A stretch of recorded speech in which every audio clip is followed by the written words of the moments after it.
Hello friends, ఈరోజు మనం ఈ వీడియోలో ఈ క్రియేటివ్ ఇన్స్పైర్ 4.1 440 మోడల్ ఇది మనకు కాదర్ అనే అతను పీలేర్ నుంచి తీసుకొని వచ్చారు.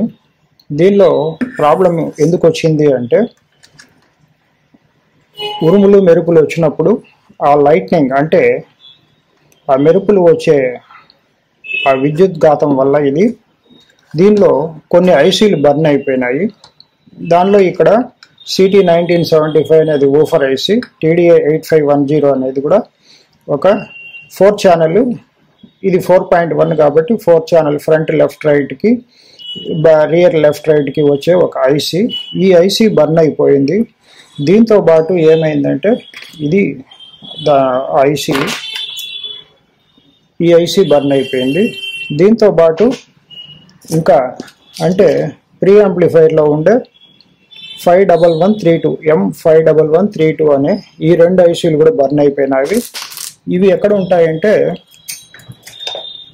ఇక్కడ మనకు ఈ ప్రీ యాంప్లిఫైర్ ఐసీస్ కనిపిస్తోంది. యాక్చువల్గా మెయిన్గా ఈ ప్రీ యాంప్లిఫైర్ అంటే మనం ఇన్పుట్ ఇచ్చినప్పుడు ఇక్కడ ఈ ఇన్పుట్ నుంచి ఈ ప్రీ యాంప్లిఫైర్ ఐసీకి వచ్చి అక్కడ మనకి ఇది ఏమంటే వాల్యూమ్ కంట్రోల్ పనిచేస్తుంది. అంటే డిజిటల్ వాల్యూమ్ కంట్రోల్ దీనిలో నుంచి వర్క్ చేస్తుంది. దాని నుంచి మళ్ళీ ఇక్కడ మనకి ఈ ఇంకొక స్టేజ్లో ప్రీ యాంప్లిఫైర్ ఐసీస్ ఉంటాయి. దీని నుంచి మళ్ళీ మనకు సబ్ ఊఫర్కి ఈ 4 ఛానల్స్కి కనెక్ట్ అవుతుంది. దీనిలో ఈ సబ్ ఊఫర్ సెక్షన్ మాత్రం ఫెయిల్ అవ్వలేదు. కాకపోతే మిగిలినవి ఈ ఐసీలు బాగున్నాయి. ప్రీ స్టేజ్ అంటే మెయిన్ యాంప్కు ప్రీ స్టేజ్ ఉండే ప్రీ యాంప్లిఫైర్ ఐసీస్ బాగున్నాయి.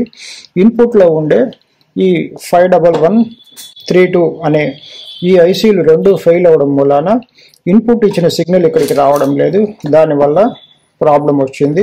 ఇంకొకటి మెయిన్ ఐసీ అంటే ఇది అవుట్పుట్ ఐసీ 4 ఛానల్ది, ఇది కూడా బర్న్ అయిపోయింది. ఆ పిడుగు పడ్డం మూలాన పిడుగు పడినప్పుడు ఏమవుతుందంటే మనకు ఈ టీవీ వైర్లు అన్ని చోట్ల రన్ అవుతూ ఉంటుంది కేబుల్స్. ఆ కేబుల్ ద్వారా ఏమవుతుందంటే కరెంటు పాస్ అయ్యి అది టీవీ కనెక్ట్ అయి ఉంటుంది. టీవీ కనెక్ట్ అయినా ఈ ఊఫర్ కూడా బర్న్ అయ్యేదానికి అవకాశం వచ్చింది. కాబట్టి పిడుగులు పడినప్పుడు మనము జాగ్రత్తగా ఈ మొత్తము కేబుల్స్ అవన్నీ రిమూవ్ చేసేస్తే మనకు ఈ ఇబ్బంది రాదు. ఇప్పుడు దీనిలో భాగంగా మనం ఏం చేసామంటే దీనికి యాక్చువల్గా వాల్యూమ్ కంట్రోల్ కూడా ఫెయిల్ అయ్యింది వాళ్ళు ఇచ్చింది. దానికి ఈ సర్క్యూట్ మనం ఆల్రెడీ ఇంతకుముందు చేస్తున్నాము. దాంతో ఒక సర్క్యూట్ని క్రియేట్ చేసి దీనిలో వాల్యూమ్ కంట్రోల్ ప్రొవైడ్ చేశాము. ఇది ఆల్రెడీ మీరు ఎన్నో వీడియోల్లో చూస్తున్నారు, ఇంతకుముందు వీడియోల్లో కూడా. ఇది ఆల్రెడీ మనకు దీని రెప్లికా, ఇది ఒక శాంపుల్ మోడలు. దీని విధంగా మనం తయారు చేసుకొని ఇక్కడ జస్ట్ ఒక 3 రెసిస్టర్సే, ఒక 24K, ఒక 4.5K, ఒక 2.7K ఈ 3 రెసిస్టర్లు మనం కనెక్ట్ చేసి అది వాల్యూమ్ కంట్రోల్గా క్రియేట్ చేసామంటే ఇది డిజిటల్ వాల్యూమ్ కంట్రోల్ తయారవుతుంది.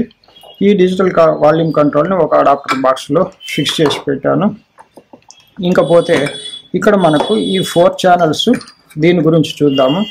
ఇక్కడ మనకు ఏమవుతుందంటే ఈ 4 ఛానల్స్ మనకు ఇక్కడ ఇన్పుట్ ఇచ్చినప్పుడు దీని నుంచి వచ్చి ఇక్కడ మనకు ఈ ప్రీ యాంప్లిఫైర్ స్టేజ్ దాటుకొని ఇక్కడ మనకు ఇన్పుట్ ఈ మెయిన్ ఐసీకి అంటే 8510 ఐసీకి వెళ్ళి ఇక్కడ మనకు స్పీకర్స్ కనెక్ట్ అవుతుంది. కానీ ఇప్పుడు అది ఫెయిల్ అవ్వడం మూలాన ఐసీలు ఒరిజినల్వి దొరకవు. కాబట్టి మనం ఏం చేసామంటే ఆల్టర్నేట్గా దీనికి ఎక్కడెక్కడ సిగ్నల్ వస్తుందో ఒకసారి చూసుకున్నాము. దానిలో rear left, front left, rear right, front right. So ఇక్కడ ఈ సిగ్నల్స్ వస్తుంది కాబట్టి ఈ సిగ్నల్స్ నుంచి మనం ఏం చేసామంటే వైర్లు ట్యాప్ చేసుకున్నాం. అక్కడ ఒక 10K రెసిస్టర్ ఇచ్చి ఆ సిగ్నల్కి ఓవర్ కాకుండా అది కూడా మీరు దీనిలో చూడొచ్చు. సో ఇక్కడ మనకు ఈ రెసిస్టర్ల ద్వారా ఆ వైర్లను తీసుకొచ్చి ఇక్కడ ఏం చేసామంటే మనము ఈ 3+3 వాట్ బోర్డు ఇక్కడ ఫిక్స్ చేసేసాను. దీనికి ఇన్పుట్ ఇచ్చేసి దానిలో నుంచి మనం ఏం చేసామంటే ఈ స్పీకర్లు లెఫ్ట్ రైట్ అంటే ఫ్రంట్ రియర్ ఈ లెఫ్ట్ రైట్ స్పీకర్స్కి 2 ఐసీస్ అంటే ఇది ఈచ్ ఛానల్ 3 వాట్ ఇస్తుంది, ఒక్కొక్కటి 2 ఛానల్ ఇస్తుంది. కాబట్టి ఇదొక ఐసీ, ఇదొక ఐసీ, ఫ్రంట్కి ఒకటి, రియర్కి ఒకటి. ఈ ఐసీలు ఇక్కడ మనం ప్లేస్ చేసి దీని నుంచి మనకు ఈ సాకెట్ల ద్వారా కనెక్ట్ చేసి మనకు ఆ లెఫ్ట్ రైట్ అంటే 4 ఛానల్స్ అంటే 4. 1 కాబట్టి ఈ 4 ఛానల్స్ ప్లస్ ఓఫర్ పనిచేసేటట్టు దీన్ని రెడీ చేసాము. దీనిలో వాల్యూమ్ కంట్రోల్ కూడా బర్న్ అయిపోయింది. ఈ వాల్యూమ్ కంట్రోల్ కూడా రీప్లేస్ చేసాము. అంటే ఇది ఓఫర్ కనెక్ట్ అయ్యే ఒక కంట్రోల్, ఇది కూడా ఫెయిల్ అయింది. దీన్ని కూడా మార్చేసి రీప్లేస్ చేసాము. ఈ విధంగా మొత్తం ఆల్టరేషన్ చేసుకొని, అయితే దీనిలో మనకు ఈ బోర్డుకి మనకు కావాల్సింది 5 వోల్ట్ కావాలి. ఈ 5 వోల్ట్ కావాలి కాబట్టి ఈ బోర్డుకి PIM 84102 ఈ ఐసీ ఈ డిజిటల్ యాంప్లిఫైరు. దీనికి మనకు 5 వోల్ట్ కావాలి కాబట్టి నేనేం చేశానంటే ఇక్కడ ఈ 5 వోల్ట్కు ఇన్పుట్ ఒక అడాప్టర్ ఎక్స్టర్నల్గా ప్రొవైడ్ చేశాను. ఒక 2 amps ఉండేది, ఒక 5 వోల్ట్ అడాప్టర్ ఒకటి దీనికి కనెక్ట్ చేసి దీనికి వోల్టేజ్ ఇచ్చాను. ఇప్పుడు ఇది పర్ఫెక్ట్. యాక్చువల్గా దీనిలో 12 వోల్ట్ వస్తుంది. ఇంకా రిడ్యూస్ చేసి ఇవ్వడం అనేది కొంచెం ఇబ్బందిగానే ఉంటుంది. అంత ఈజీగా కూడా రాదు, ఫెయిల్యూర్ అయ్యే అవకాశాలు ఎక్కువ ఉంటుంది. కాబట్టి దీనికి సపరేట్ అడాప్టర్ ఒకటి 5 వోల్ట్ ప్రొవైడ్ చేసేసి మొత్తం కనెక్ట్ చేసేసాను. ఇప్పుడు ఇది పర్ఫెక్ట్గా తయారైంది. దీన్ని ఇప్పుడు ఒకసారి మనము ఆన్ చేసి చెక్ చేద్దాము. ఇప్పుడు ఈ బోర్డుకి మనకు ఈ లెఫ్ట్ రైట్ స్పీకర్లు 2 కనెక్ట్ చేశాను, ఫ్రంట్ లెఫ్ట్ రైట్కి. దీనికి ఇన్పుట్లో మనకి ఒక ఫోన్ నుంచి కనెక్ట్ చేశాను. ఇన్పుట్ పవర్ సప్లై ఇచ్చాను. ఇక్కడ ఓఫర్ కనెక్ట్ చేసాము. ఇప్పుడు ఒకసారి ఆన్ చేసి చెక్ చేద్దాము. ఆకాశాన పొంగే కాకి మూక చూచి కేక వేసి మూక 3 విధములాయన. ఓ వెంకటేశ దీని భావము నీకే తెలుసురా, ఓ వెంకటేశ దీని భావము నీకే తెలుసురా. అల్లెనాయన ఓ వెంకటేశము నీకే తెలుసురా, నీకే తెలుసురా.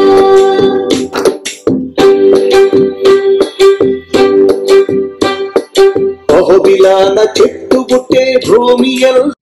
ఇప్పుడు ఈ విధంగా ఆల్టరేషన్ చేసుకోవడం వల్ల అనేది పర్ఫెక్ట్గా తయారైంది. యాక్చువల్గా ఇది ఎందుకు మాటికి అదే మనం చేసుకొని వాడుకోవాలని అనుకుంటారంటే కస్టమర్స్, దీనిలో వచ్చిన క్వాలిటీ ఇంకా ఏ సబ్ ఓఫర్లో కానీ ఏ హోమ్ థియేటర్లో కానీ రావు. దానికోసం వాళ్ళు దీన్నే రెడీ చేసుకోవడానికి ఎక్కువ మంది ప్రయత్నిస్తున్నారు. కొంతమంది చేసుకోవాలని మనం వీడియోలు ఏమో పెడుతున్నాము యూట్యూబ్లో, కానీ వాళ్ళకి చేతగాక వాళ్ళకి ఆ ఫెసిలిటీ లేక చాలామంది నాకే పంపిస్తుంటారు. అవన్నీ రెడీ చేసి మళ్ళీ వాళ్ళకి కొరియర్ ద్వారా పంపిస్తుంటాము. Thank you for watching this video.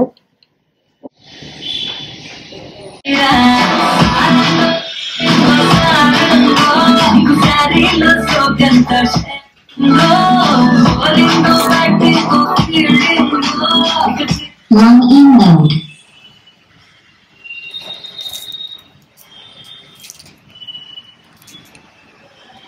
Bluetooth mode. FM mode.